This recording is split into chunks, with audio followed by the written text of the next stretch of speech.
some nail-scarred hands that bought my liberty. I stand redeemed. I stand redeemed. I stand redeemed.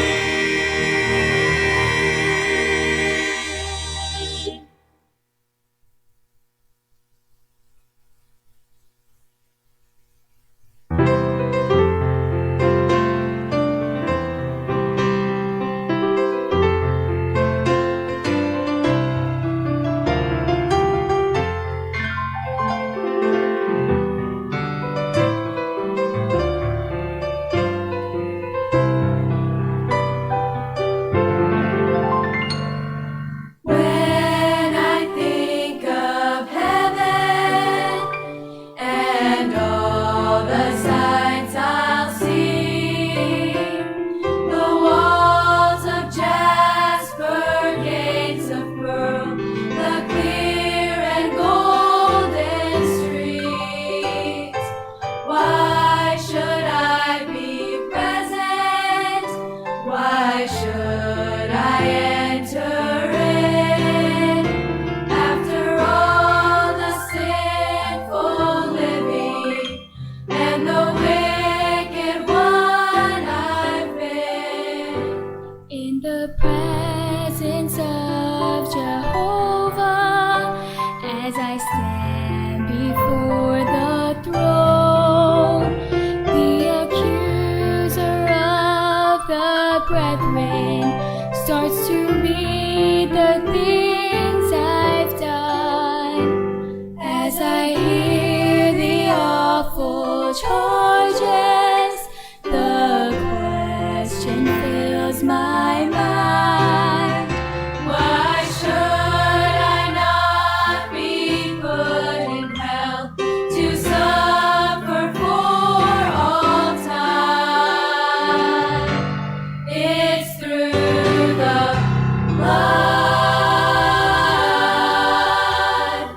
That's all I have to plead. It's through the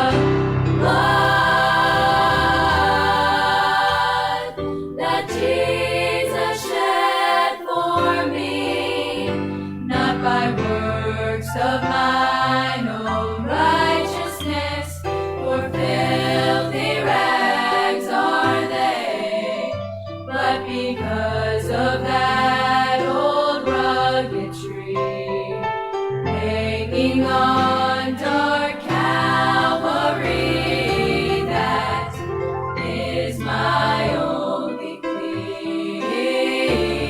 It's through the blood. When I'm walking through a valley and I feel there's no way out, when the winds of sorrow threaten me and they turn my world around,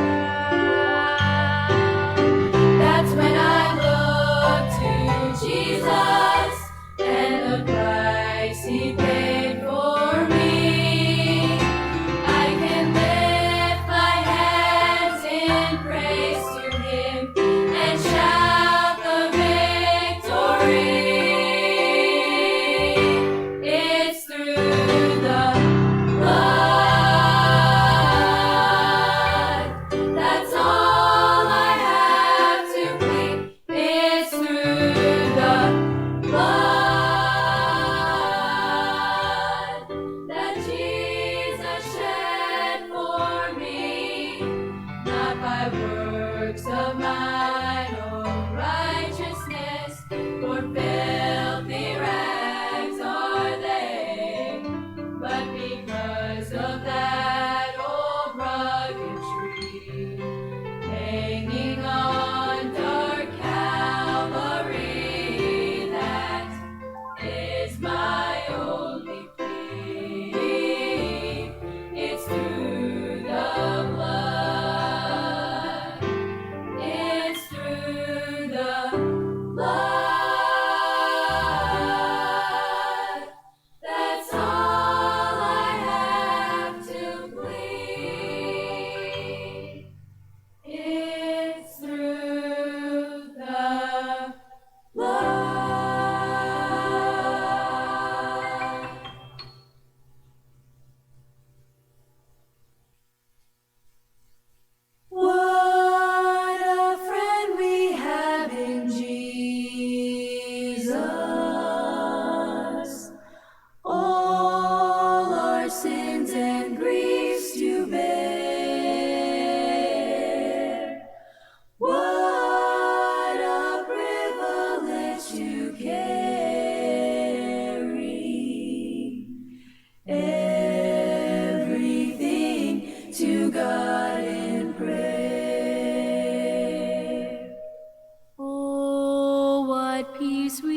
often forfeit.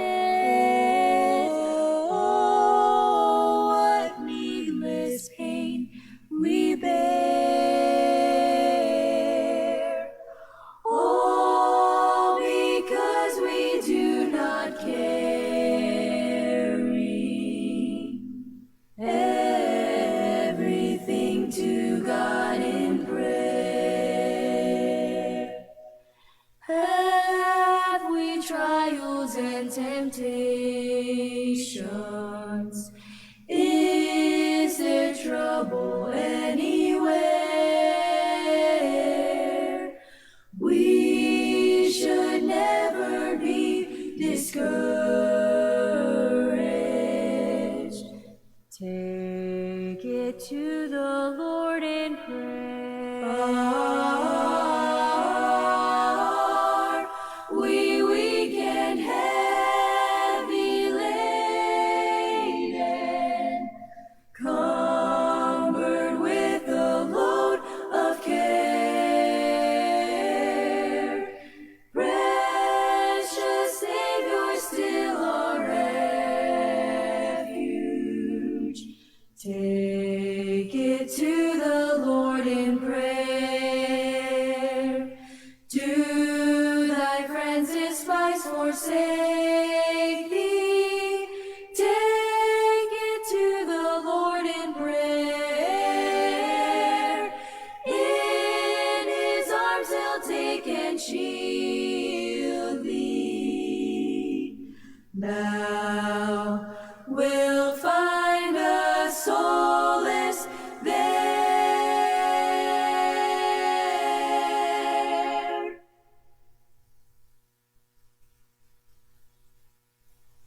He leadeth me, O blessed thought, O words with heavenly comfort fraught. Whate'er I do, where'er I be, still 'tis God's hand that leadeth me. He leadeth me by his own hand. He leadeth me. His faithful follower I would be, for by his hand he leadeth me. Lord, I would clasp thy hand in mine, nor ever murmur, nor repine. Content whatever lot I see, since 'tis my God that leadeth me. And when my task on earth is done, when by thy grace the victory's won, even death's wave I will not flee, since God through Jordan leadeth me. He leadeth me by his own hand. He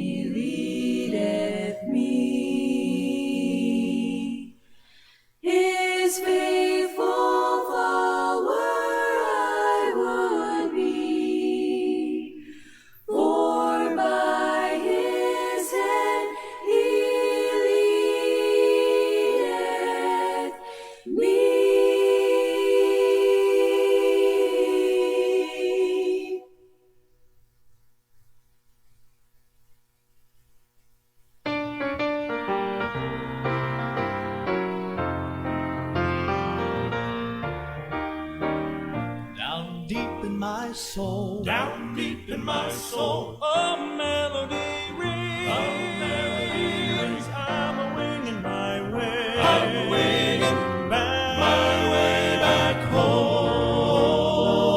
A sinner is saved. A sinner is saved. My spirit now sings. My spirit now sings. I'm a winging my way. I'm winging my way back home. I'm a climbing each day. Every day since Jesus is mine. Truly mine. I travel. Amen. Purihin ang Panginoon at salamat pong muli sa ating mga kapatiran na nakasama natin kayo ng umaga, and salamat din po sa ating mga kapatiran na narito ngayong gabi. Lord willing ay meron pa po ilang mga padating. Nevertheless, tayo ay magsimula sa ating panggabing gawain. Welcome po sa Sunday evening service. This is the Jesus Christ Baptist Church. And we praise God sa pagkakataon na patuloy na purihin, sambahin ng Panginoon sa pamagitan ng pag-aawitan, pananalangin, pagbasa ng Kanyang salita, at sa pangangaral po ng salita ng Diyos mamaya. So patuloy natin ipag-pray ang ating hong gawain, at sana ho ipag-pray din natin patuloy ang isa't isa. At bago tayo dumako doon sa ating hong pagsisimula ay ilan ho munang mga pagbati. Unahin ko na yung pagbati sapagkat nakalimutan ho kanina. Nais lang hong batiin ang akin hong hipag, ang asawa ng kuya ko ho. Happy birthday kay Sister Manilyn Persia Jose, nasa Amerika. And ang akin hong, bukas pala yun, bukas, November 1. Ang akin hong ate, Sister Charlene Jose Oliveros, birthday din bukas. At ang hipag naman ng ate ko, si Sister Jenny Balangkit, birthday din bukas. So, tatlong magkakakabit yun na birthday ho bukas. And then, November 3, our very own Sister Kathy Baron. Advance happy birthday po, Sister Kathy. And patuloy natin hong ipag-pray ang kanilang buong pamilya at ang bawat isa sa ating iglesia. And kagaya ho nung nabanggit sa mga hindi ho natin nakasama nung atin hong online prayer meeting, ay pag-pray natin si Brother Dave Paule. Nung nakaraan ho niyang Botox procedure ay hindi naging masyadong epektibo. Napakaliit nung naramdaman niyang epekto nito. But they will try again to have a Botox procedure, and then upang tingnan baka sakali ay maging maganda na ang resulta. So pag-pray ho natin yun, and that will be on November 9. So hinihingi ng ating kapatid ang ating panalangin para sa bagay po na yon, at nawa ay patuloy po siyang tulungan at i-provide ng Panginoon ang kanya pong mga pangangailangan. And then also, pag-pray ho natin ang ating mga gawain. Next Sunday, I would like to remind, next Sunday ay meron hong online youth fellowship at 3 p.m. So pag-pray ho natin yan, may 5 Sundays ho ang November, and next Sunday ho ay magkakaroon ho ulit tayo. So yun ho ay malaking biyaya ho sa atin, at nakaraan nag-enjoy ang mga young people, at merong laro online na pinalaro si Brother Daryl, at sinubukan namin ni Sister Jonah at natalo si Brother. Anyway, yun ho ay isang katuwa-tuwang bagay, at salamat sa Panginoon sa kanya pong biyaya sa bagay po na yon. At ilan pa hong mga paalala. Again, Wednesday, time in the Word, 6 p.m. Friday, time in the Word, 6 p.m. And also, ang atin hong online prayer meeting at 7:15 p.m. tuwing Friday po yan. At atin hong pinapaalalahan ng mga kapatiran na maging tapat ho tayo sa mga ganong gawain po natin sa ating iglesia. At kayo ng umaga, I was pleasantly surprised. Record-breaking attendance since the pandemic. At purihin ang Panginoon sa kanyang pagkilos. And also ay meron ho tayo ilang mga first time na panauhin, at salamat sa Diyos sa kanilang presensya. At ilan ho sa kanila ay nasimulan nating makasama online na nakakasama natin sa gawain, at yun naman ho ngayon ay dahil nagluluwag ng restrictions ay nakakasama natin personal or face to face. So purihin ang Diyos sa bagay ho na yan. Tayo ho ngayon ay dadako sa isang sadali ng matahimik na pananalangin.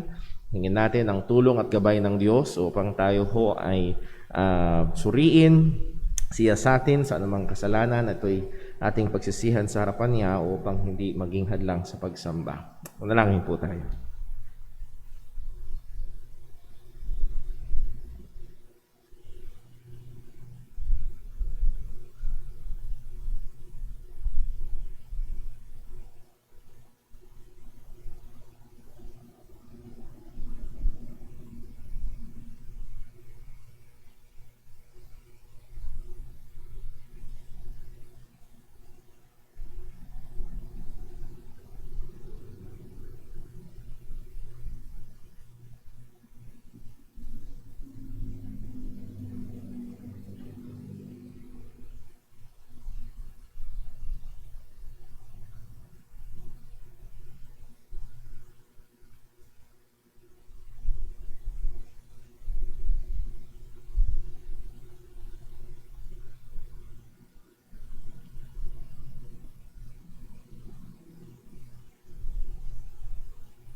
Let us pray. Panginoong Diyos, aming Ama sa langit, salamat po na pwede kaming tumawag sa iyo na aming Ama. Salamat po, O Diyos, na ang katotohanan na Ikaw ay aming Ama ay hindi dahil nakasanayan lang namin ang terminong ito, kundi ito ay totoo. Na kami ay minahal mo, na kami ay iniligtas mo, at kami ay inampun mo sa iyong pamilya. Kaya tunay nga Ikaw ang aming Ama. Salamat o Diyos sa katotohanan, kagaya ng aming napag-aralan kayo ng umaga, ang napakatinding pag-ibig mo sa amin. Siyang tungtungan ng aming siguradong pag-asa na kailanman ay hindi maaaring mapahiya. At nawa o Diyos, kami bilang mga mananampalataya ay patuloy na hugutin ang comfort, hugutin ang katatagan, maging ang aming kagalakan mula sa katotohanan ito. Ama, aming pong hiling, Ikaw po nawa ang gumabay sa amin ngayong gabi. Pagpalain mo po ang bawat aspeto ng gawain, ang pagbabasa ng iyong salita, ang pag-aawitan, lalo na ang pangangaral, O Diyos, iyong gamitin para sa kapurihan ng iyong pangalan sa ikakatatag pa ng pananampalataya ng iyong mga anak at sa ikaliligtas ng mga kaluluwa. Ikaw rin po, Panginoon, ang patuloy na kumilos sa buhay ng iyong mga anak. Iba't iba ang mga kalagayan, iba't iba ang mga hinaharap at mga maaaring mga problema na dala-dala. Paalala mo sa amin ang katotohanan, O Diyos, na Ikaw ang Diyos na soberano at patuloy na gumagawa sa iyong mga anak sa gitna ng mga suliranin at kabigatan na hinaharap na ito. O Lord, nawa ito'y patuloy na magtulak sa amin palapit sa iyo. Ito'y patuloy na maglinis sa amin sa ano pang mga kasalanan sa aming mga buhay. At muli, O Diyos, Ikaw lamang ang maluwalhati sa aming gawain ngayon. Paalala mo sa amin na Ikaw ay hindi Diyos na malayo o hindi malapit at tanglaw mo maging ang kalagayan ng aming mga puso. Nawa masumpungan mo na hindi lamang nguso ang nagluluwalhati sa iyo, o di buong puso at ang aming buong kiisipan at buong mga lakas ay may alay namin sa iyo. Salamat, O Diyos, sa lahat ng ito. Gamitin mo po kami, ingatan mo kami, tulungan mo kami. Dalangin namin itong lahat sa ngalan ng aming Panginoong Hesukristo. Amen. Tayo po'y tumayong lahat at tayo po'y umawit sa Panginoon.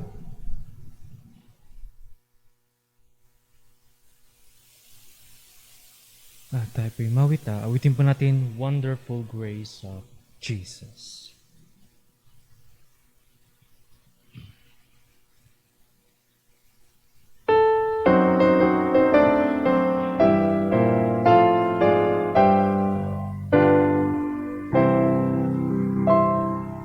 Wonderful grace of Jesus, greater than all my sin. How shall my tongue describe it? Where shall its praise begin? Taking away my burden, setting my spirit free. For the wonderful grace of Jesus reaches me. Wonderful, the matchless grace of Jesus, deeper than the mighty rolling sea. Wonderful grace, oh sufficient for me. Broader than the scope of my transgression, greater far than all my sin and shame. Oh, magnify the precious name of Jesus, praise His name. Wonderful grace of Jesus, reaching to all the lost. By it I have been pardoned, saved to the uttermost. Chains have been torn asunder, giving me liberty. For the wonderful grace of Jesus reaches me. Wonderful, the matchless grace of Jesus, deeper than the mighty rolling sea, higher than the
manatili po tayo nakatayo. Tayo po'y dumako sa ating sabayang pagbasa ng salita ng Panginoon at ito po'y magmumula sa aklat ho ng mga awit. Psalm 119, at babasahin ho natin mula 137 hanggang 144. Psalm 119 verses 137 up to 144. Sabay-sabay ho nating basahin. Verse 137, ready, read. Righteous art thou, O Lord, and upright are thy judgments. Thy testimonies that thou hast commanded are righteous and very faithful. My zeal hath consumed me, because mine enemies have forgotten thy words. Thy word is very pure, therefore thy servant loveth it. I am small and despised, yet do not I forget thy precepts. Thy righteousness is an everlasting righteousness, and thy law is the truth. Trouble and anguish have taken hold of me, yet thy commandments are my delights. The righteous of thy testimonies is everlasting. Give me understanding, and I shall live. Pagpalain po ng Diyos ang pagkabasa ng kanyang mga salita. Tayo po ay manalangin. Panginoon naming Diyos, aming Ama sa langit, tunay ang iyong salita ay puro. Tunay ang iyong salita ay napakaganda. Tunay ang iyong salita ay katotohanan. Ang iyong katwiran ay walang hanggan. Kung kaya't Panginoon, sa pagkakataon na dumarating ang mga kabagabagan at kahirapan, tulungan mo kami, O Diyos, na manatili at patuloy na kumapit sa iyong mga katotohanan. O Panginoon, nawa ito ang aming maging matibay na tungtungan. Ito ang maging patuloy na kalakasan ng aming pananampalataya. Habang kami ay namumuhay sa libutang ito, maraming mga tao ang nagbabaliwala. Marami, Panginoon, ang inaayawan ng iyong katotohanan. Nawa kami na iyong mga anak ay patuloy mo ng bigyan ng katamisan, patuloy mong bigyan ng pagnanasa sa iyong katotohanan, sa iyong salita. At O Diyos, ngayon sa daling ito, sa aming pong pagsamba sa iyo, tulungan mo kami na sambahin ka sa Espiritu at katotohanan. Tulungan mo kami na sambahin ka sang-ayon sa iyong sinabi mo sa iyong salita. Tulungan mo kami na magtiwala sa kung anong sinabi mo sa iyong salita ay siyang magbibigay ng kaluguran sa iyo, tunay na pagsamba sa iyo. At muli sa bawat tatayo, bawat may kinalaman sa gawain na ito, nawa ay pagpalain mo, gamitin mo, alang-alang sa kapurihan mo. At muli, O Diyos, ko lamang pong maitaas sa aming kalagitnaan. Dalangin namin itong lahat sa ngalan ng aming Panginoong Hesukristo. Amen. Tayo po patuloy na umawit sa Panginoon.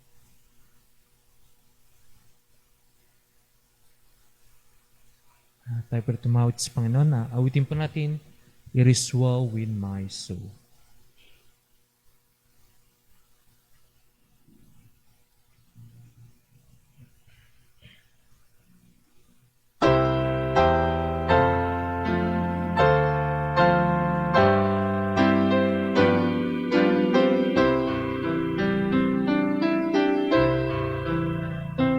When peace like a river, thoughts and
assurance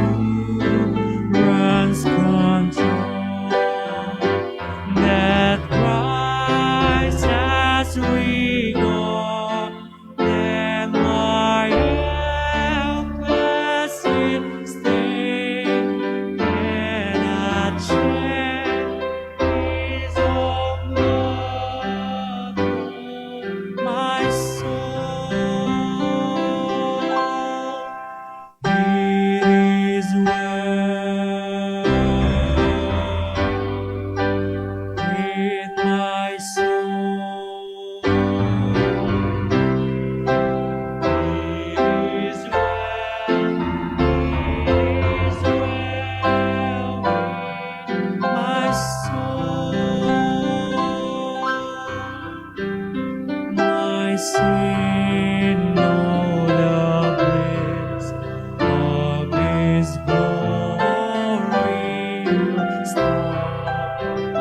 My sin not in part, but the whole is nailed to the cross, and I bear it no more. Praise the Lord, praise the Lord, oh my soul. It is well with my soul. It is well with my soul. And Lord is the day when the faith shall be sight. The clouds be rolled back as us go. The drum shall resound, and the Lord shall descend. Even so, it is well with my soul. It is well with my soul. It is well with my soul.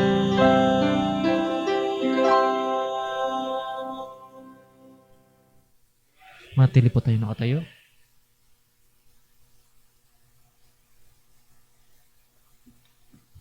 Purihin ang pangalan ng Panginoon. Magandang gabi mga kapatid. Para po sa ating pagkakaloob, basahin po natin ang ating pong mga talata na basihan ng ating pong pagkakaloob sa Panginoon. 2 Corinthians chapter 9 verse 6, 7 and 8. Sabay-sabay tayong magbabasa mga kapatid. Ready? Read. But this I say, he which soweth sparingly shall reap also sparingly, and he which soweth bountifully shall reap also bountifully. Every man according to his purpose putteth in his heart, so let him give, not grudgingly or of necessity, for God loveth a cheerful giver. And God is able to make all grace abound toward you, that ye, always having all sufficiency in all things, may abound to every good work. Tayo po'y sandaling manalangin. Aming Amang nasa langit, O Panginoon, narito po ang iyo pong mga anak, Panginoon, sa sandaling ito.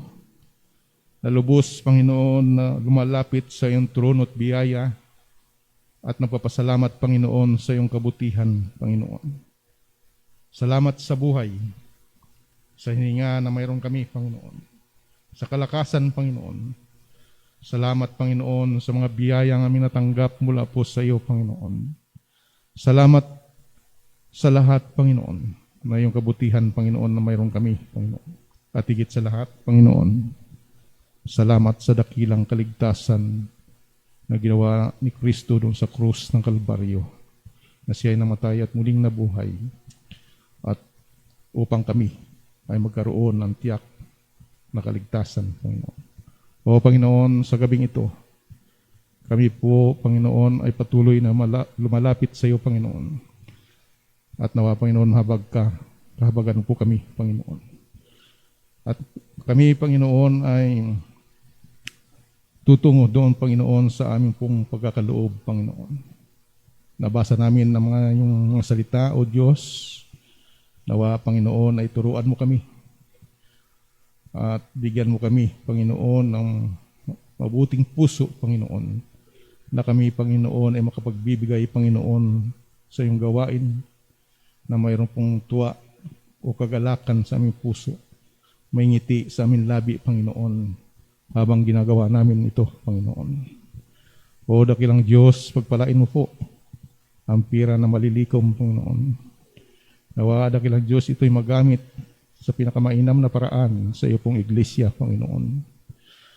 Panginoon, pagpalain mo po ang bawat makapag-participate, Panginoon, sa gawain na ito, Panginoon.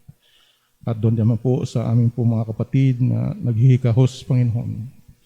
Pagpalain mo po sila, Panginoon, upang sa sunod na mga pagkakataon, O Diyos, ay makasama namin sa pagbigayan na tulad nito, Panginoon. O Panginoon, sa gabing ito, Panginoon, sa aming pagpapatuloy sa gawain namin, Panginoon. Nagbigay ka po ng iyo pong lingkod na siya pong magbigay ng mensahe, O Diyos. Bigyan mo po, Panginoon, ng karunungan. At ganoon din po, Panginoon, bigyan mo kami, Panginoon, kaming makikinig, O Diyos. Bigyan mo kami, Panginoon, ng talino, O Diyos, upang mahigit naming maalaman, Panginoon, ang katotohanan ng iyong salita, Panginoon. Hamunin mo po kami, Panginoon. Patatagin mo kami, Panginoon. At nawa kilang Diyos, dagdagan mo ang aming pananampalataya, O Diyos, na kami ay tutungtong sa katotohanan ng iyong salita, Panginoon. Tulungan mo kami, Panginoon, hanggang matapos po ang gawain na ito, upang kami, dakilang Diyos, ay magkaroon po ng kapunuan, Panginoon. Gabayan po kami. Ito po ang aming samot dalangin sa pangalan ni Kristo Jesus. Amen.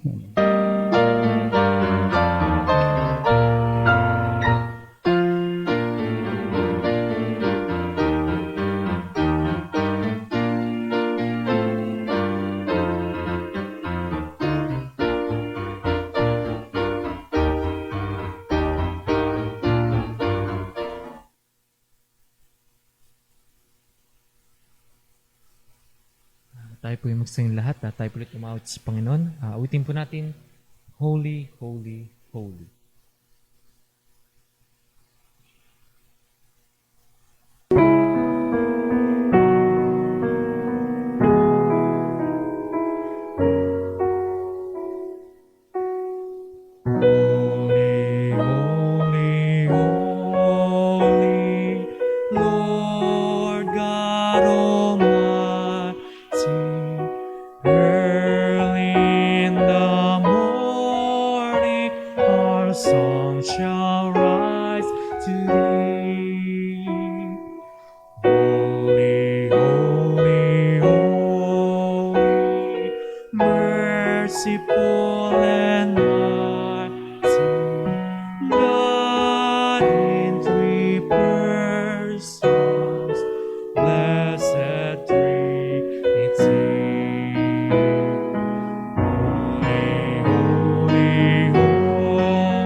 Magsipal po ang lahat.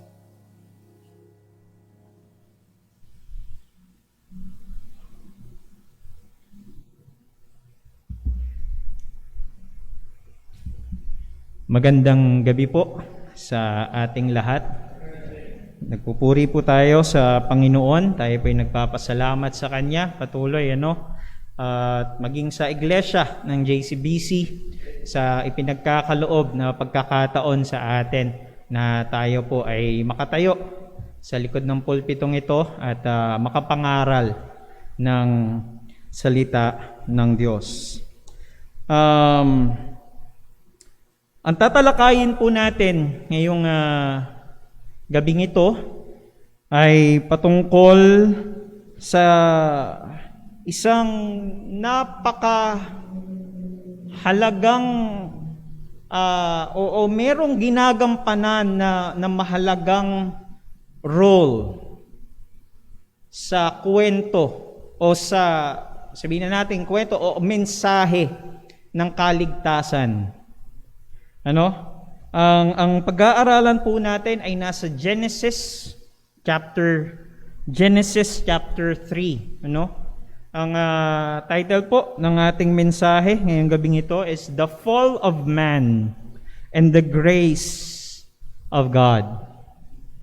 The Fall of Man and the Grace of God. Mahalaga po na tuwing tayo'y nag-aaral ng salita ng Diyos, na ang makita natin ay walang iba kundi ang Panginoon, kung sino siya, kung paano ipinahahayag ang kanyang kadakilaan, kung paano siya ipinakikilala sa kanyang mga salita.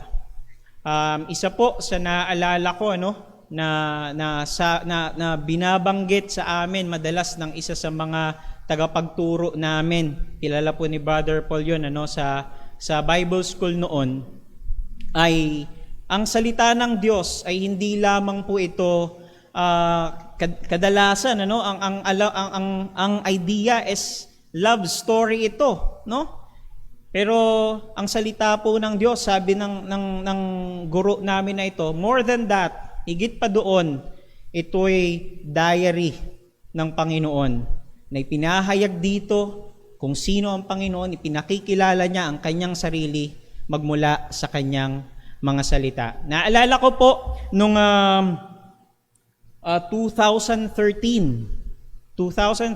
around 6,300 na katao ang namatay dahil sa isang nakapipinsalang bagyong Yolanda. Sa panahon po natin, to make it more relevant sa panahon natin, ang COVID-19 sa ngayon ay nasa around 45,000 mahigit na po ang namamatay dito sa sakit na ito sa lugar pa lamang ng Pilipinas. Sa bansa pa lamang po natin yan. Pero itong isang bagay na ito ay wala nang mas hihigit pa, wala nang mas titindi pa dito sa trahedyang ito. Ito na yung pinakamasamang trahedya na naganap hindi lamang sa Pilipinas, kundi maging sa buong mundo at maging sa buong sangkatauhan. Dahil ang lahat po ng tao ay apektado ng trahedyang ito. At yan po ay walang iba, kundi ang pagbagsak ng tao sa kasalanan. The fall of man. The fall of man.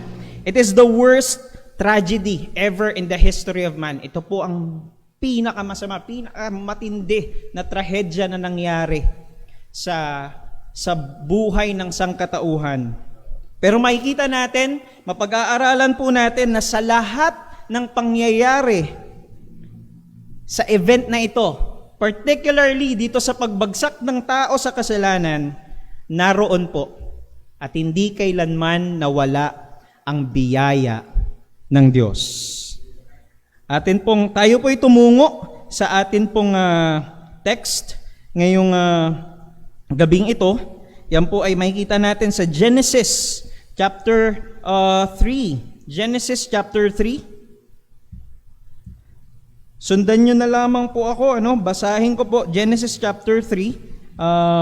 Kung maaari po, tayo po ay tumayo para sa pagbabasa ng salita ng Diyos. Genesis chapter 3, sundan nyo na lamang po ako. Babasahin po natin ang buong talata ng Genesis chapter 3. At nawa ay gamitin po tayo ng Panginoon para maihayag ang kanyang mensahe ngayong gabing ito.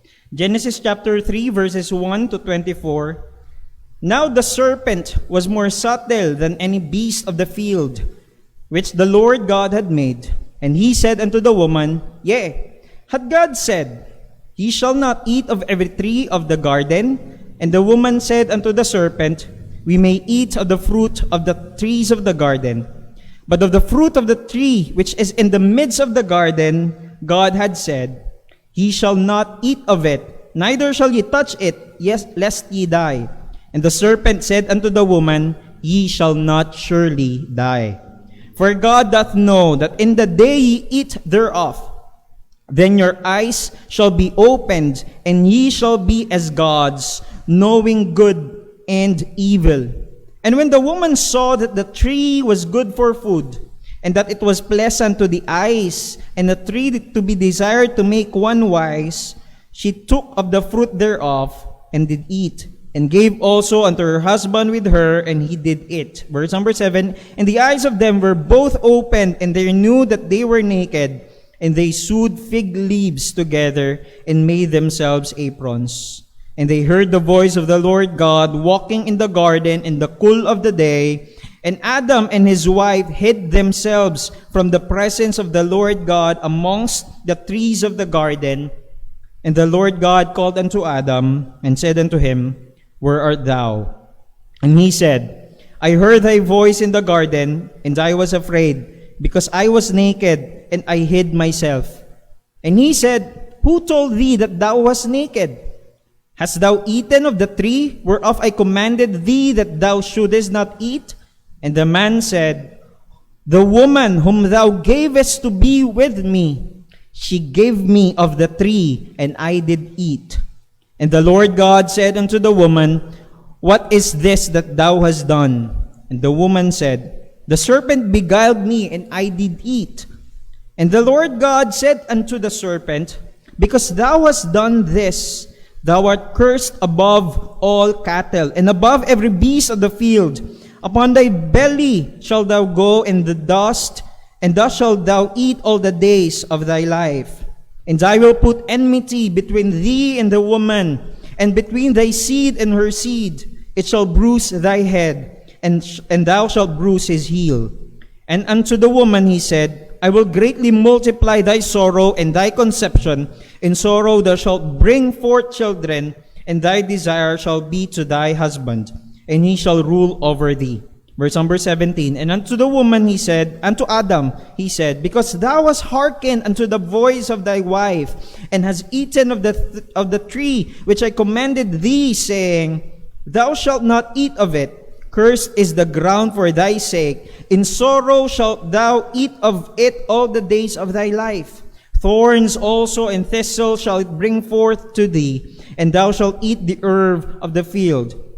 In the sweat of thy face shalt thou eat bread, till thou return unto the ground. For out of it was thou taken, for dust thou art, and to dust shalt thou return. And Adam called his wife's name Eve, because she was the mother of all living. Unto Adam also and to his wife did the Lord God make coats of skins, and clothe them. And the Lord God said, Behold, the man is become as one of us, to know good and evil. And now, lest he put forth his hand, and take also of the tree of life, and eat, and live forever. Therefore, the Lord God sent him forth from the Garden of Eden to till the ground from whence he was taken. Last verse. So he drove out the man, and he placed at the east of the Garden of Eden cherubims, and a flaming sword which turned every way to keep the way of the tree of life. Pagpalain po ang Panginoon sa pagkabasa ng kanyang salita. Tayo po'y sumaglit na manalangin. Dakila naming Diyos, aming Ama, na makapangyarihan sa lahat, Panginoon, kami po'y lubos na nagpapasalamat sa iyo. Kami po'y nagpupuri sa iyo, Panginoon, na kami po muli ay dinala mo sa iyong bahay-sambahan upang purihin ka, upang luwalhatiin ka, Panginoon, at mag-aral ng iyong mga salita. Panginoon, tulungan mo po kami. Gabayan mo po kami, Panginoon, ngayong gabing ito. Mga bagay na nais mong matutunan ng iyong mga anak, Panginoon, gamitin mo lamang po ang iyong lingkod bilang instrumento na tagapahayag ng iyong mga salita. Panginoon, tulungan mo po kami na maluwalhati ka at ang iyong mga salita, Panginoon, na amin po mapag-aaralan ngayong gabing ito ay gamitin mo, Panginoon, para kami po patuloy ay lumago sa iyong mga salita, lumago sa aming pananampalataya at patuloy na ibigin ka namin, Panginoon. Ikaw po ang maitaas, ikaw maluwalhati, ito po ang aming samot dalangin sa matamis at makapangyarihang pangalan ng aming Panginoong Yesus. Amen. Maaari na po kayong magsiupo. Mahaba po ang ating text ngayong gabing ito at hindi ko po maipapangako na ang lahat ng ito. Actually, kung pag-aaralan po natin ito, ang lahat ng ito ay napakarami pong topic na saklaw ng buong Genesis chapter 3. Kung tatalakayin po natin ito, baka abutin po tayo ng bukas para matapos po ang lahat ng ito. At nawa ay makita natin yung mensahe ng Panginoon na mapag-aaralan natin sa biyaya ng Diyos ngayong gabing ito. So, siguro po bigyan lang natin ng kaunting konteksto itong Genesis chapter 3. Do alam ko naman na pamilyar itong event na ito, itong Genesis. Itong mga unang parte na ito ng Genesis, lalo sa ating mga mananampalataya. So nakita natin from Genesis 1 na ang Diyos ay nilalang niya, nilikha niya ang lahat ng bagay sa 6 na araw at sa 7 araw siya ay nagpahinga. And on the 6th day, sa 6 na araw, in Genesis chapter 1, verse number 26, makita natin doon that God created man after his, man in his image and after his likeness. And in verse number 27 ng Genesis chapter 1, makikita mo natin dito na ang tao ay inutusan ng Diyos na sila ay humayo, magpakarami at pamunuan nila ang iba pang mga nilalang ng Diyos sa mundo. Sila ay inatasan ng Diyos na maging katiwala ng Diyos sa kanyang mga nilikha. At ang sabi ng Biblia sa verse number 31, sabi doon, matapos na lalangin ng Diyos ang lahat ng mga bagay sa mundo, ang sabi po ng Panginoon, and behold, it was very good. It was very good. Now, in chapter 2, makikita natin, dito ay pinakita kung paano nilalang ng Diyos si Adan. Sabi ng Biblia, siya'y mula sa alabok, mula sa putik, ay nilalang ng Diyos ang tao at kanyang hiningahan siya. At siya ay naging living soul, isang buhay na kaluluwa. At ang Diyos ay gumawa ng isang hardin, the Garden of Eden as we know it. Ang hardin ng Eden, ito'y isang napakagandang hardin na kung saan dumadaloy doon ang ilan sa mga ilog na may mga precious stones and metals. Naroon din yung mga naggagandahang mga puno na kaiga-igaya sa paningin ng tao, sa paningin nila, at may mga bunga na mabubuti at masasarap kainin. And this garden, ito pong hardin na ito, ay sagana sa supply. It has an unending cycle of supply. Makita po natin sa Genesis chapter 1, verse number 29, sabi dyan ng Biblia, and God said, behold, I have given you every herb bearing seed, which is upon the face of all the earth, and every tree in the which is the fruit of the tree yielding seed, to you it shall be for meat. So it has an unending cycle of supply. May puno, tapos nagpo-produce ng bunga, yung bunga na yun, merong nandun yung buto, tapos kumbaga magsa-cycle yon, hindi mauubusan ng supply. It has an unending cycle. Kaya ang invitation ng Panginoon sa kanila is that they may eat every fruit of the tree sa garden na ginawa ng Diyos. At ang utos ng Diyos kay Adan ay pangalagaan niya ang buong hardin ng Eden. At merong utos po ang Panginoon. Meron siyang paalala sa verse number 16 and verse number 17 ng chapter 2. Ay meron daw pong 2 puno, natatanging mga puno, na meron sa gitna ng hardin na ito. Yon ay ang tree of life at ang tree of the knowledge of good and evil. Now, parehas yun na naroon sa hardin. Pero ang utos at paalala ng Panginoon ay hindi nila pwedeng kainin ang bunga ng puno ng knowledge of good and evil. Neither shall ye touch it, lest ye die.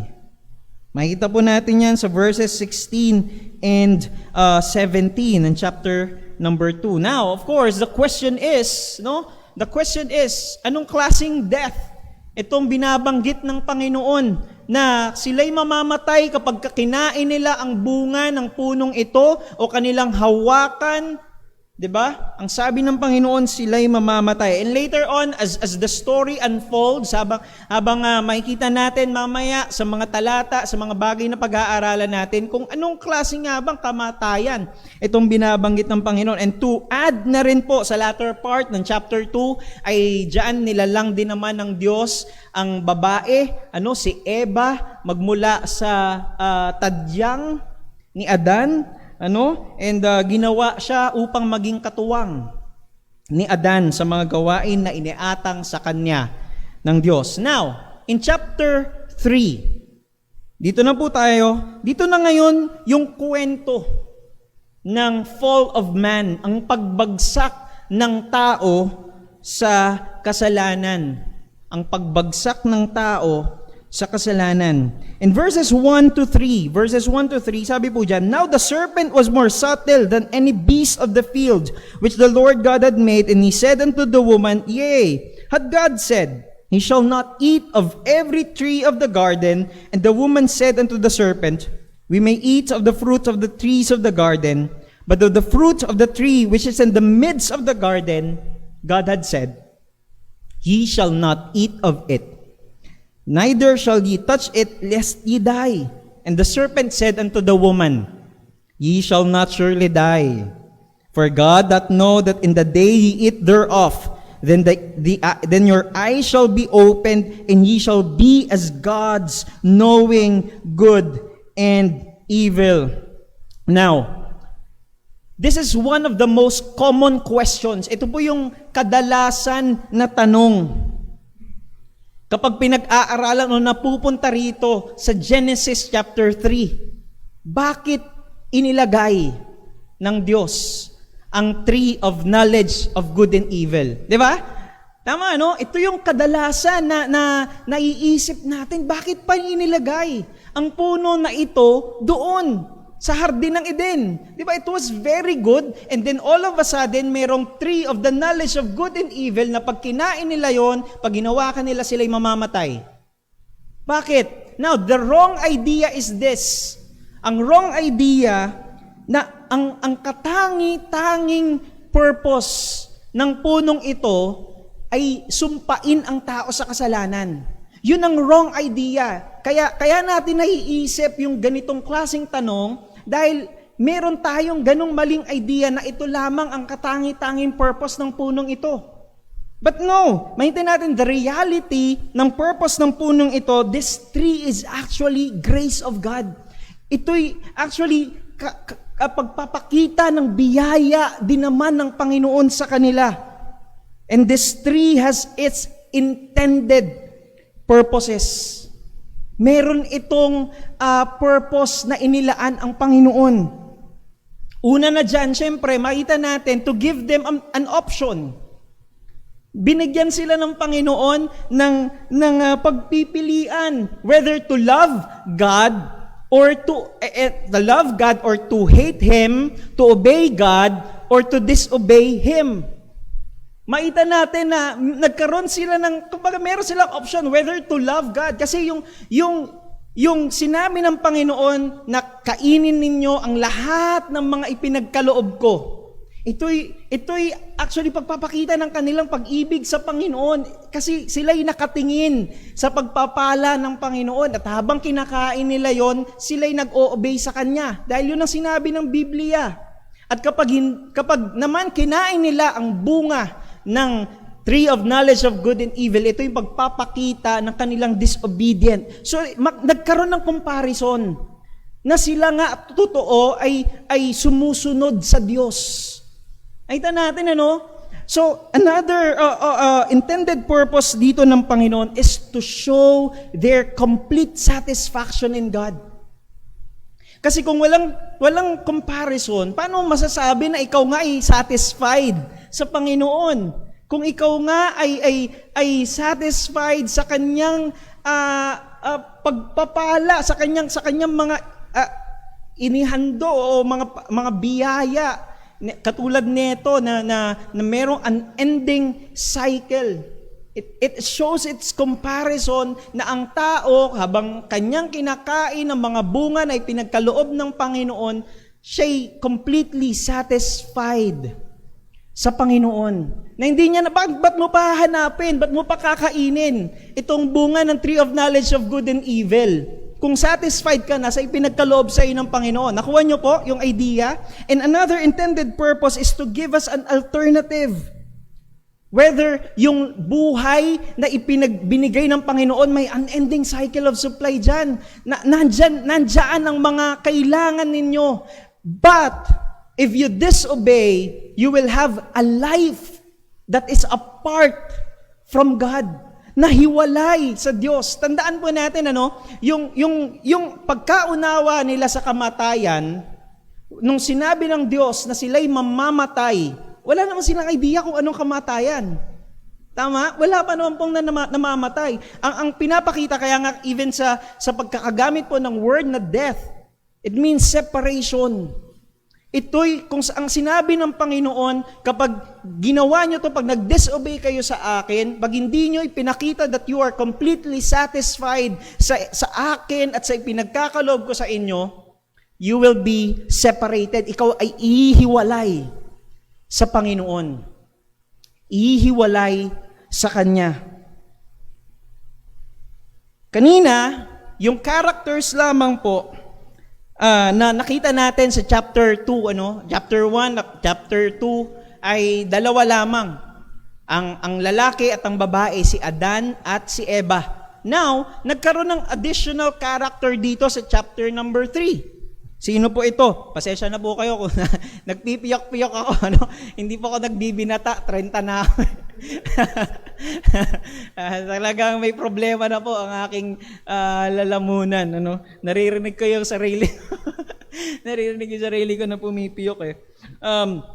Meron pong additional character. Nagkaroon ng panibagong character dito sa chapter 3. At yan po ay yung serpent. Now the serpent was more subtle, di ba? Doon sa verse 1 pa lamang, ipinakilala na agad itong serpent na ito. So sino itong serpent na ito? Ang sabi po ng Biblia, the serpent was subtle. Siya ay tuso. Sabi ng Biblia, siya na yung pinaka-subtle, siya na yung pinaka-tuso sa lahat ng hayop na nilalang ng Diyos. Ito ay tuso, siya ay mapanlinlang, siya ay may taglay na katalinuhan, pero ginagamit niya ito sa pandaraya at panlilinlang.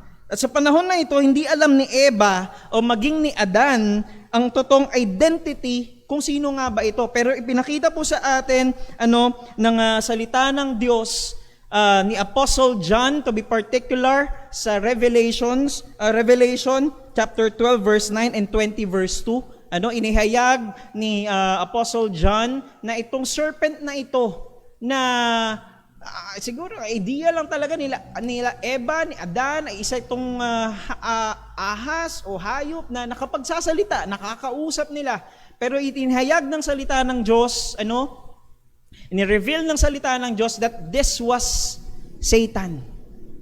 Ito ay si Satan. Now, nung nakita ng serpent si Eva, challenge niya ang utos ng Diyos. Ang tanong niya kay Eva, had God said, "Ye shall not eat of every tree of the garden"? Yung word na had God said, sa ESV, ang pagkaka-translate po rito ay, did God actually say? Sinabi pa talaga ng Diyos? So, may kita natin dito na nag-uumpisa na magtanim ng seed of doubt. Ang serpent kay Eva. So pinaglalaruan na ng serpent yung isip ni Eva by using the negation na not. Makita po natin sa chapter number 2, ang utos ng Panginoon, "Ye shall eat of every fruit of the tree," di ba? Pero dito ang ginamit ng serpent ni Satan ay, did God actually say, "Ye shall not eat of every tree"? Kita nyo po yung klase ng twisting. Ganon kamapanlin lang ang dyablo na ginagamit niya maging ang mismong salita ng Diyos. And iti-twist niya ito, babaguhin niya in a way na parang kamukha lang. Kung titignan mo, isang word lang po ang dinagdag niya. Parang kamukha lang ng salita ng Diyos. Pero ang totoo ay iba na ang ini-imply na mensahe nito. Then, of course, sumagot po si Eva sa verses 2 and 3. Sabi niya, "And the woman said unto the serpent, We may eat of the fruit of the trees of the garden, but of the fruit of the tree which is in the midst of the garden, God had said, Ye shall not eat of it, neither shall ye touch it, lest ye die." Pero ang sabi ng serpent, sumagot si Eva, right? Sabi niya, hindi, ito ang inutos ng Panginoon. Diba? Pinaliwanag niya. Pero sumagot ang serpent. Ang sabi ng serpent sa verses 4 and 5, "And the serpent said unto the woman, Ye shall not surely die. For God doth know that in the day ye eat thereof, then your eyes shall be opened, and ye shall be as gods, knowing good and evil." Translation, hindi totoo yan. Hindi kayo mamamatay pag kinain nyo yan. Sinungaling ang Diyos. Niloloko niya kayo. Tinatago niya sa inyo ang katotohanan. At ang gustong sabihin ng serpent na ito, ni Satan, ako ang paniwalaan ninyo. Pag kinain nyo yan, ay magiging parang mga Diyos din kayo na nalalaman nyo na ang kaibahan ng mabuti sa masama. And verse number 6 and verse number 7, and when the woman saw that the tree was good for food, and that it was pleasant to the eyes, and the tree to be desired to make one wise, she took of the fruit thereof, and did eat. Kinain niya na rito. And gave also, binigay niya sa kanyang asawa, and he did eat. Verse number 7, "And the eyes of them were both opened, and they knew that they were naked, and they sewed fig leaves together, and made themselves apron." So nakita niya rito, nakita niya na yung bunga, na nung puno na yon, na napakaganda. No? It was pleasant to the eyes. Ito ay kaakit-akit, mukhang masarap talagang tignan. Kumbaga parang Chicken Joy ng Jollibee. Nakita mo pa lang, naamoy mo pa lang. 'Di ba? Naaakit ka na. But it's malamang it's more than that. Higit pa roon. Itong bunga na ito, na kung ano man ang anyo nitong bunga na ito, it's pleasant to the eyes. It's good for food na nakita niya. And naisip niya, oo nga no. Parang it would make one wise. And in verse number 7, nung kanila nang kainin, itong bunga ng knowledge of good and evil, and the eyes of them were both opened, and they knew that they were naked, and the worst tragedy on earth happened. Nangyari ang pinaka masamang trahedya sa buong sangkatauhan, simula ng kanilang kainin ang bunga ng ipinagbabawal ng Panginoon sa kanila. Matindi pa po ito dito. Katulad niyo yung tracks natin, ano? Matindi pa sa COVID. Tama mo, ano? Yung title. Matindi pa sa COVID dahil itong kasalanan na ito ay all throughout generation ng lahat ng tao ay apektado. At walang sino man makaiiwas. Kahit na naka-face mask tayo, kahit naka-face shield tayo, hindi mo maiiwasan itong kasalanan. Dahil naapektuhan nito ang buong sangkatauhan, simula kay Adan hanggang sa mga kaduluduluhan pang mga henerasyon. And the worst tragedy on earth happened. Bumagsak ang tao sa kasalanan. Now, the question is, paano nangyari na si Eva at Adan ay nahulog sa kasalanan? Isa na naman po yan sa mga common questions natin. Paano nangyari? Di ba? Perfect sila. Perfect being sila. Paano nangyari? They were created good. Hindi ba created sila after God's image and after His likeness? Yes, we can say, that they are perfect in a sense na, but not perfect in the sense na sila'y all-knowing, na alam nila ang lahat ng bagay. Dahil malamang kung alam po nila ang kahihinatnan, alam nila ang lahat ng bagay, sila'y all-knowing, ay malamang ay hindi po nila kinain ang bunga nitong knowledge of good and evil, at hindi sila nahulog sa kasalanan. And they are perfect in a sense na wala po silang kasalanan. They are innocent. They are pure. Tingnan po natin sa chapter 2 verse number 25. Chapter 2 verse number 25. Sabi doon, they were both naked and were not ashamed.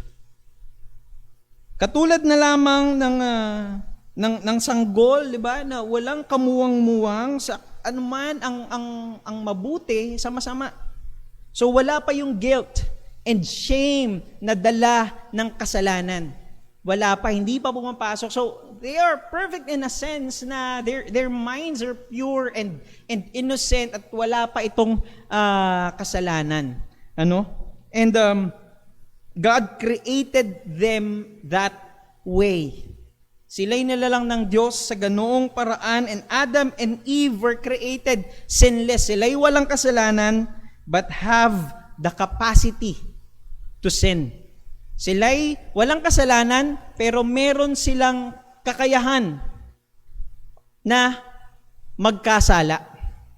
So hindi sila perfect in a sense na hindi sila talaga magkakasala, but that God created them.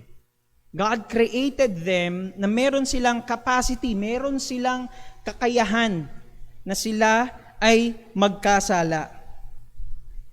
And so, nilalang ng Diyos, God created a reality. Gumawa ang Diyos ng isang realidad where evil could exist. Kung saan ang kasamaan, ang kasalanan could exist. Yet, God is not the author of evil. Hindi po ang Diyos ang siyang may akda ng kasamaan o ng kasalanan. He only created, siya ay gumawa ng isang realidad where evil could exist. Where evil could exist. Hindi natin alam po, kung yun ang tanong natin, hindi natin alam kung sino ang author talaga ng evil. ayaw din naman nating dumating doon na ang Diyos ang ating paparatangan, na siyang may akda ng kasamaan, ng kasalanan.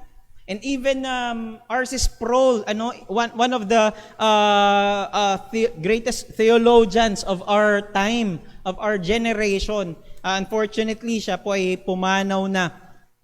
Even him, ay hindi niya alam. Hindi niya alam dahil, of course, yung magsasatisfy talaga sa isip na fully ay kumbensido ka na ito nga. We can, sabi niya, siguro ang pinaka-conclusion na niya ay sa buong lifetime niya ay hindi niya mareresolba itong problem of evil. Now, in verse number 8, and they heard the voice of the Lord God walking in the garden in the cool of the day, and Adam and his wife hid themselves from the presence of the Lord God amongst the trees of the garden. Verse number 9, and the Lord called unto Adam and said unto him, Where art thou? Kita natin dito yung epekto ng pagbagsak ng tao sa kasalanan. Ang tanong na ito ay yung tinanong po ng Diyos si Adam, Where art thou? Nasaan ka? Adan, nasaan ka? Ito pong tanong na ito ay tanong na hindi dahil hindi alam ng Diyos kung nasaan si Adan. Dahil wala naman pong makapagtatago talaga sa Panginoon. Ito'y tanong na gusto ng Diyos na magpaliwanag si Adan kung bakit sila nagtatago. And the scenario should have already been intense. Dapat intense na tong scenario na to actually. Kung makikita natin. Kumbaga, di ba nangyari na yung worst tragedy on earth? Kumbaga, para na ito dapat na action movie na sumugod na yung isa, gumanti na yung isa, tapos bumunot na ng baril isa, nagkaputukan na. Ganun na dapat ka-intense yung part ng story na ito. And yet, sa verse number 8, sabi doon, meron dong part na naging light yung mood ng text. Sabi doon sa verse number 8, diba parang, and they heard the voice of the Lord God walking in the garden in the cool of the day. It was light. Napakagaan ng parte na ito. Hindi ba dapat na ang ipinakita dito dahil nagkasala, nag-disobey si Adan? Di ba dapat na ang nakita na is intense na ang Diyos, naglalakad na nagngingit-ngit sa galit sa kanila towards them dahil alam ng Diyos na sila ay nahulog na sa kasalanan. Alam ng Diyos na siya ay dinisobey na siya ay nireject na, sila ay di ba, pagpapakita na ito that they hate God, na hindi na sila fully satisfied on Him. And ano po yung punto? God could have killed Adam and Eve. Pwede na silang patayin ng Diyos doon, right there and then. Pwede na silang patayin ng Diyos. Is it righteous? Ito ba'y matuwid na patayin sila ng Diyos doon? Yes.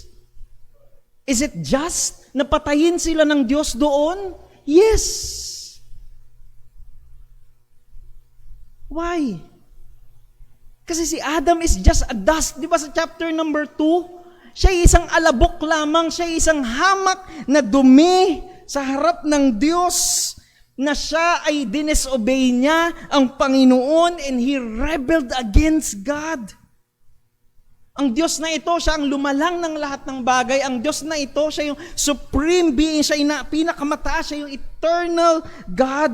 The God who supplies every need nila dun sa garden na ito, and the sovereign God who had given them, binigyan sila ng authority, ng kapangyarihan na kanilang pamunuan ang lahat ng bagay na ipinagkaloob nila lang ng Diyos.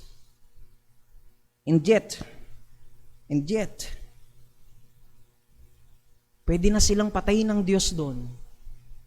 But God exercised His patience towards Adam. Yes, they suffered spiritual death. Nahiwalay na sila sa Diyos. Sila'y namatay na sa kanilang espiritual, sila'y hiniwalay na sa kanilang espiritual na relasyon sa Diyos. Sila'y napahiwalay na sa Diyos. But God could have killed them right there. Pwede na silang patayin ng Diyos.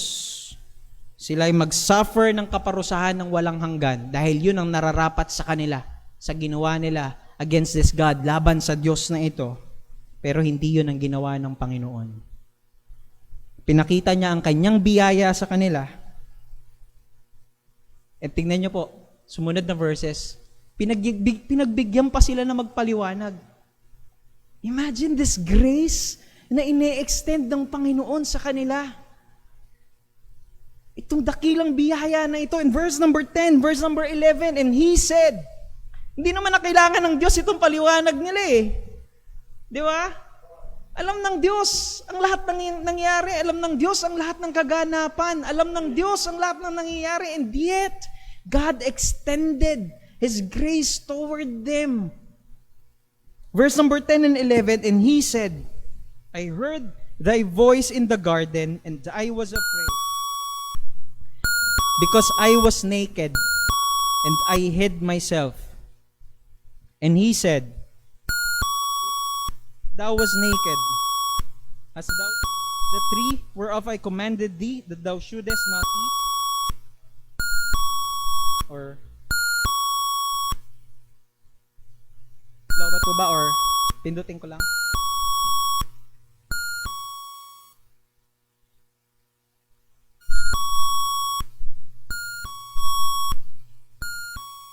Check. Kunin natin isa.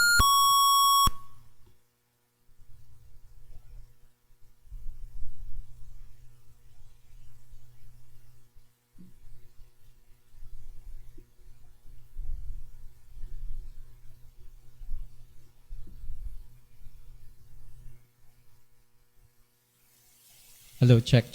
Ayan po.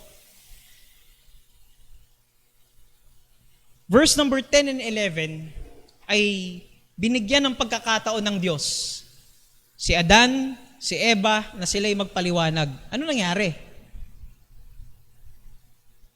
And verse number 12 and verse number 13, and the man said, The woman whom thou gavest to be with me, she gave me of the tree, and I did eat. And verse number 13, and the Lord God said unto the woman, tinanong niya naman yung babae, What is this that thou hast done? Sabi ng babae, and the woman said, The serpent beguiled me, and I did eat. Ito natin ano? Ang Diyos pa ang kanilang sinisi. Actually, itong bato na ito, yung sinabi niya na itong babae na ibinigay mo sa akin, binigay mo, which thou gavest me. And that translates na ang kanilang sinisisi ay ang Diyos. Kasi binigyan mo pa ako ng babae eh. Ayan tuloy. Di ba? Itong babae na ito eh. Diba sinisisi niya, di ba? Imagine. Kung gaano kagrabe ang epekto ng depravity, ng kasalanan sa puso ng tao. Na itong hamak na putik, itong hamak na alabok, itong hamak na dumi lamang sa harap ng Diyos ay merong lakas ng loob na sisihin pa ang Panginoon. Grabe yung bunga ng depravity, ng kasalanan sa tao. In Romans chapter 1, pakita natin yung connection dito. Romans chapter 1, verse number 21. Because that, when they knew God, they glorified Him not as God. Kung meron mang tao na pinaka nakakilala sa Diyos, tingin ko walang iba yung kundi si Adan. Kasama niya lamang ang Diyos na doon sa garden, nakakaharap-harapan niya. And yet, dahil pumasok ang kasalanan, ang naiisip niya na lang sisihin ng Diyos, imbis na maging thankful sa Kanya, imbis na i-glorify ang Panginoon, but became vain in their imaginations, and their foolish heart was darkened. Sino ba to si Adan? Para sisihin pa ang Panginoon. Para hindi ibigay ang kaluwalhatian sa Kanya, para hindi magbigay ng pasalamat sa Kanya. And in verses 14 to 19, makita natin dito, na dito po makikita natin yung mga curse ng Diyos, yung mga sumpa, no, na ibinigay ng Diyos sa serpent, sa woman, and man. Di na po natin matatackle ito lahat. Magbibigay lamang po ako na kung anong mga nangyari sa serpent. Ang sabi ng Bible, it was directed sa serpent, sa ginamit ni Satan, na instead na siya ay lumakad sa kanyang mga paa. Marami mga theologians nagsasabi na probably ay ang dating anyo ng serpent, meron siyang mga paa, pero dahil sa sumpa ng Diyos, ay syempre assumptions na lamang ito, hindi natin alam kung ano talaga ang itsura, pero based on this, makita natin na parte ng sumpa ng Diyos dito sa serpent. Sabi diyan na ngayon ay sinumpa siya ng Diyos na gumapang sa lupa. And the woman, ang sabi ng Biblia, is multiplied yung sorrow, yung paghihirap ng babae sa panganganak. Panghihirap sa panganganak. And sa lalaki naman po, kung dati ay namumuhay sila sa infinite supply ng Panginoon, di ba? Infinite yung cycle ng supply ng Panginoon, pero ngayon, kailangan na niyang paghirapan, pagtrabahuhan ang mga ito. And not only that, in verse number 19, pumasok ang physical death. Verse number 19, for dust thou art, and unto dust thou shalt return. That translates to the physical death. Hindi lamang po yung spiritual death na natin, hiniwalay sila ng Panginoon sa kanyang relasyon sa kanila, na nakita natin yung bunga nito sa kanila ng kasalanan, and even yung physical death ay pumasok na dahil sa kasalanan. But one thing po na gusto kong makita natin dito is nasa verse number 15. And I will put enmity between thee and the woman, and between thy seed and her seed, and it shall bruise thy head, and thou shalt bruise his heel. Ito na po yung propesya na mayroong darating na tagapagligtas. Mayroong darating na tagapagligtas. Kung tawagin ito ng mga theologians is proto-evangelion, na makikita natin dito, hindi po nagulat ang Diyos na sila Adan at Eva ay bumagsak sa kasalanan. Hindi po ito'y kinagulat ng Diyos.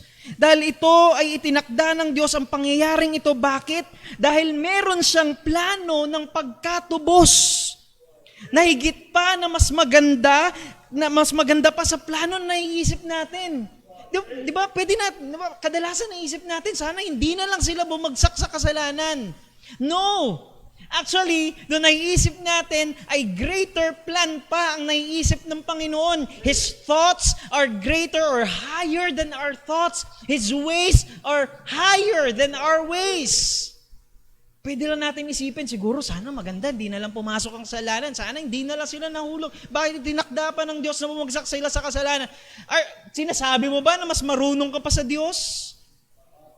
No. Merong higit na maganda at mas dakila na plano ang Panginoon, at yan ang plano ng pagkatubos, the plan of redemption in Christ. And yes, wala pong plan B sa Panginoon. Hindi plan B ito, itong redemption. Ay, teka, nahulog sa kasalanan si Adan. Ito na lang gagawin ko. No. This is not plan B sa Panginoon. Magbuhat pa lamang po ang pasimula, tinakdanan niya ang plano na ito, ang plano ng pagkatubos kay Kristo, upang maipakita ang dakila niyang biyaya at habag sa atin. The point is, bumagsak si Adan sa kasalanan at ang buong sangkatauhan kasama niya. Sa mga susunod po, no? Romans chapter 5, di ba na tayo? Susunod ng mga talata sa pag-aaral natin ng Romans ay matatalakay po ni Brother Paul sa ating series, yung verses 12 onwards. Makikita natin dyan yung patungkol dito sa kamatayan na nadala ng kasalanan dahil kay Adan.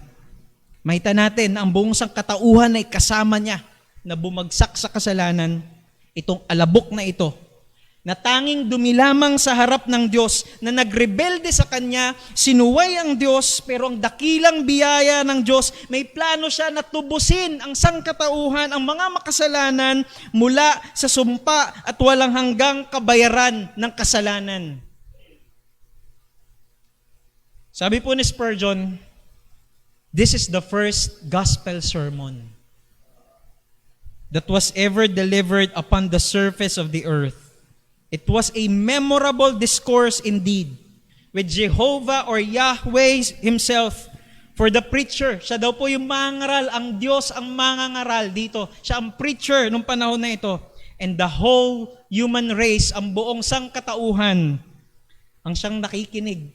And the prince of darkness for the audience. Ang buong sangkatauhan, even Satan himself was the audience dito sa gospel na ito. The first gospel sermon. And finally, in verses 21 and 24 to 24, and to Adam also and to his wife did the Lord God make coats of skins and clothe them. And the Lord God said, behold, the man is become as one of us to know good and evil. And now, lest he put forth his hand and take also of the tree of life and eat and live forever. Therefore, the Lord God sent him forth from the Garden of Eden to till the ground from whence he was taken. Verse number 24. So he drove out the man, and he placed at the east of the Garden of Eden cherubims and a flaming sword which turned every way and kept the way of the tree of life. At the very end of this particular story, ito pong story, itong part na ito, the story of the fall of man, ever present pa rin po ang biyaya ng Panginoon. Hindi nawala ang biyaya ng Panginoon. Verse number 21, binihisan sila ng Diyos. Yes, diba? May ginawa na silang sariling takip sa kanilang kahubaran. Pero ang katotohanan, sinasabi ang mensahe ng Panginoon dito, sapat upang itago ang inyong kahubaran at kahihiyan na dala ng kasalanan. At ang sabi ng Diyos, hindi yan ang kaparaanan. Makita natin, this is a foreshadow ng gagawin ng Diyos na biyaya sa mga nakay Kristo. Na sila'y bibihisan niya sila ng katuwiran, hindi sa ating sariling kaparaanan, katulad ng ginawa nila Eva at Adan na sila'y nagtahi, sewed fig leaves, diba? Sa amin, ito ay foreshadow ng mensahe ng Panginoon sa New Testament, na hindi sa ating sariling kaparaanan, hindi sa ating katuwiran, kundi ang ibinihis ng Diyos sa ating mga mananampalataya ay ang katuwiran ni Kristo. Yun lamang ang tanging paraan. So verse 23 to verse number 24, inyo, pinaalis ng Diyos sina Eva at Adan sa hardin ng Eden. Bakit? Verse number 22. Sabi po ng Biblia, verse number 22. And the Lord God said, behold, the man is become as one of us. Sila'y naging katulad natin, to know good and evil. Nalalaman na nila ang pagkakaiba ng mabuti at masama. Pumasok na ang kasalanan. And now, lest he put forth his hand and take also of the tree of life and eat and live forever. And live forever. maging ito po na pagpapaalis ng Diyos sa kanila sa hardin ng Diyos ay isang dakilang biyaya ng Diyos sa kanila. Why? Nung sila'y bumagsak sa kasalanan, sila'y naging mga makasalanan na. At kung sakali na sa kanilang estado na yon, sa kanilang estado na sila'y makasalanan at kumain sila ng bunga ng tree of life, ay mabubuhay na sila magpawalang hanggan, forever. At magpawalang hanggan na rin silang makasalanan. And that would only lead us sa conclusion na sila'y wala ng pag-asa na maligtas, na mailigtas. Of course, hindi natin nililimitahan ang Diyos sa kanyang kapangyarihan, pero logically, dito lamang po tayo babagsak sa ganitong conclusion na habang sila'y nasa estado ng pagiging makasalanan, kinain nila yung bunga ng tree of life, na magbibigay sa kanila ng buhay na kumbaga ay of course hindi katulad ng buhay na wala hanggan na pinagkakaloob kay Kristo Jesus. Pero walang hanggan na rin silang makasalanan. Pero hindi yun hinayaan ng Panginoon. Maging itong pagpapaalis na ito sa kanila o pagpapalayas pa nga, drove out diba? They were driven out. Sila'y pinalayas, pinaalis, ay isang dakilang biyaya ng proteksyon ng Diyos sa kanila. Maari na silang pabayaan ng Diyos right? Sige, kainin nyo yan. Nagrebelde kayo sa akin, di ba? Ginusto nyo yan Pwede na silang pabayaan ng Panginoon. Kainin nyo na rin yung tree of life. Tapos walang hanggan na kayong makasalanan at wala lang kayong pag-asa na mailigtas. Pero hindi yun ang ginawa ng Panginoon sa kanila. Hindi sila pinabayaan o hinayaan ng Diyos na humantong sa estado na wala na silang pag-asa na mailigtas mula sa sumpa ng kasalanan. Gusto ko makita rito, still, sino ba si Adan? Sino ba ang tao para biyayaan ng Diyos at kanyang kahabagan? Wala. Isa lamang siyang hamak na alabok, na dumi sa harap ng Diyos. Nagrebelde, sumaway sa Kanya. Hindi siya completely satisfied sa Panginoon. Sinisi pa nga niya ang Diyos. Pero kinahabagan sila ng Diyos dahil ito ang makalulugod sa Panginoon. Maging sa pinakamasamang trahedya na nangyari sa history ng buong sangkatauhan, itong pagbagsak ng tao sa kasalanan, nandoon at kailanman ay hindi nawala ang biyaya ng Diyos. Romans chapter 1 verse number 20. For the invisible things of Him from the creation of the world are clearly seen, being understood by the things that are made, even His eternal power and Godhead, so that they are without excuse. Ayan niyo po basahin sa ESV.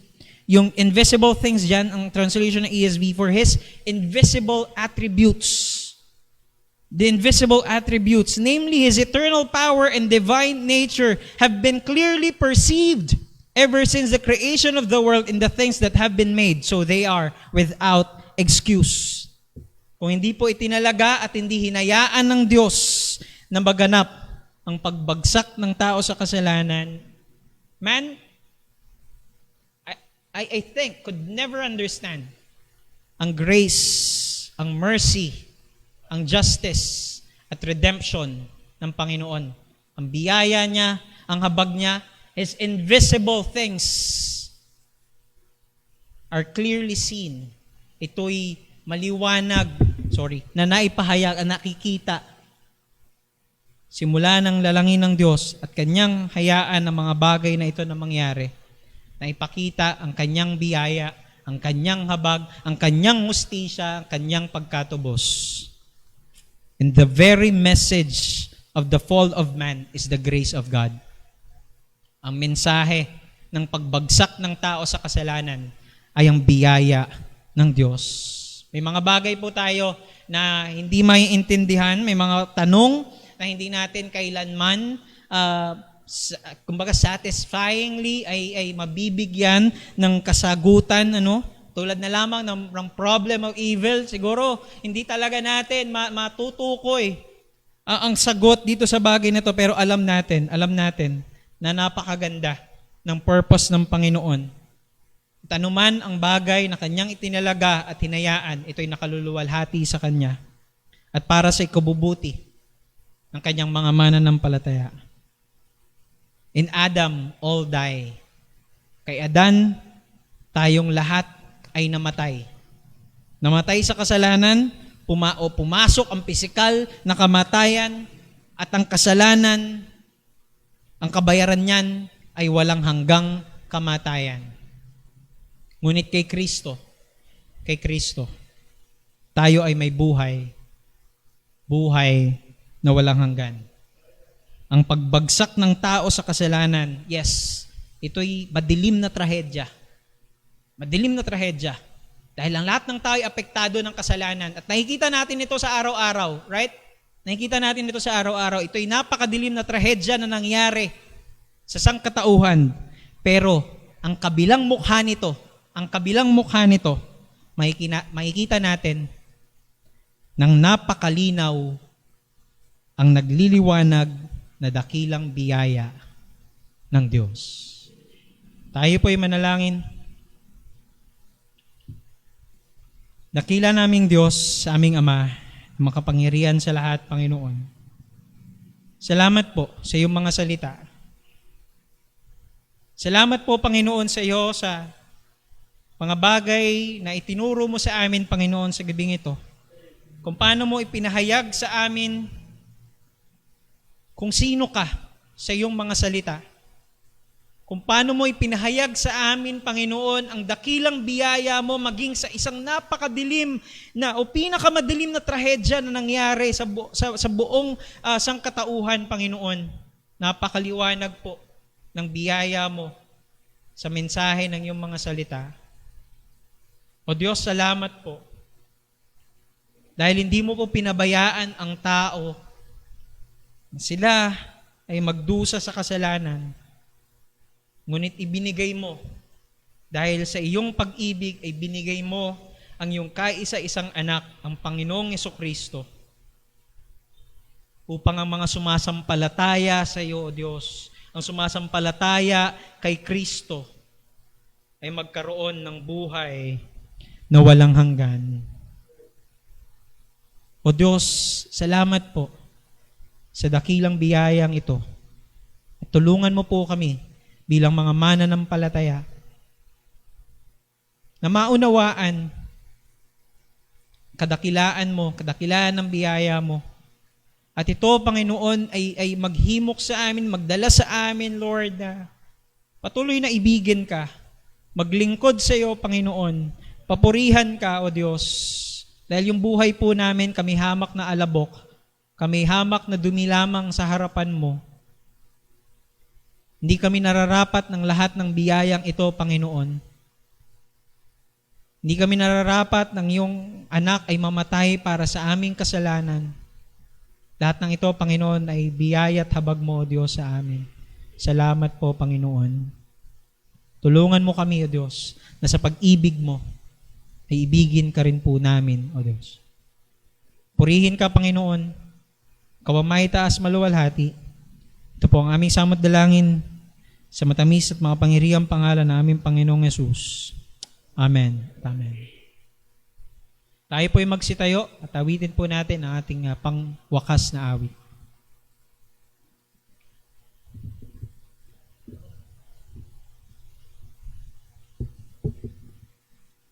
Tayo po yung mawit. Awitin po natin Amazing Grace.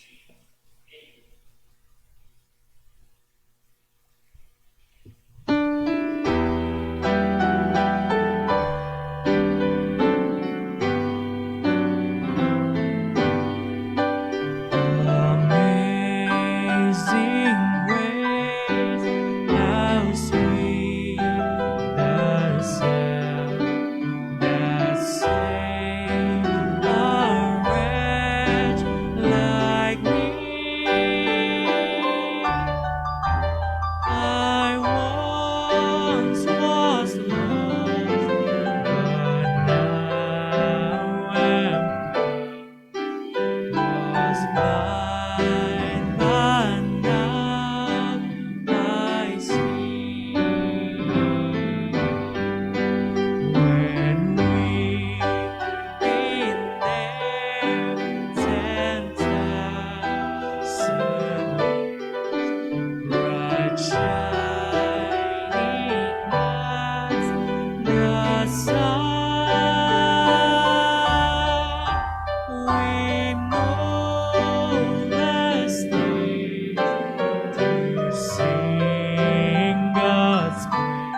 Purihin po ang Panginoon. Salamat po, Brother Darren, sa paglilingkod ng salita ng Panginoon sa atin. Napakaganda na tayo napaalalahanan ng isang kung saan nagsimula. At kikita ho natin ang epekto ng kasalanan at patuloy at magandang halimbawa sa atin na maging maingat sa anuman na taliwas sa salita at katotohanan ng Panginoon. At ngayon mga kapatid, sa ating paghiwa-hiwalay, tayo haharap sa isang buong linggo na nandoon pa rin ang presensya ng kasalanan na sa atin ay may nakatahan pa rin. Adawa tayo ay patuloy na magsumipag sa pagpatay sa mga kasalanan na nakatahan sa atin at patuloy na pagsusumikap sa kabanalan. Sa naman tayo naroroon, patuloy tayo maging maliwanag na ilaw at maalat na asin. Patuloy tayo magpagamit sa Diyos bilang mga instrumento ng katwiran. At sa ating paghiwa-hiwalay, nawa ang pagmamahal ng Diyos Ama, ang biyaya ng ating Panginoong Hesukristo, at ang presensya ng Banal na Espiritu ay sa bawat isa sa atin. Ingatan, pagpalain at gamitin tayo ng Panginoon. God bless po. We are dismissed.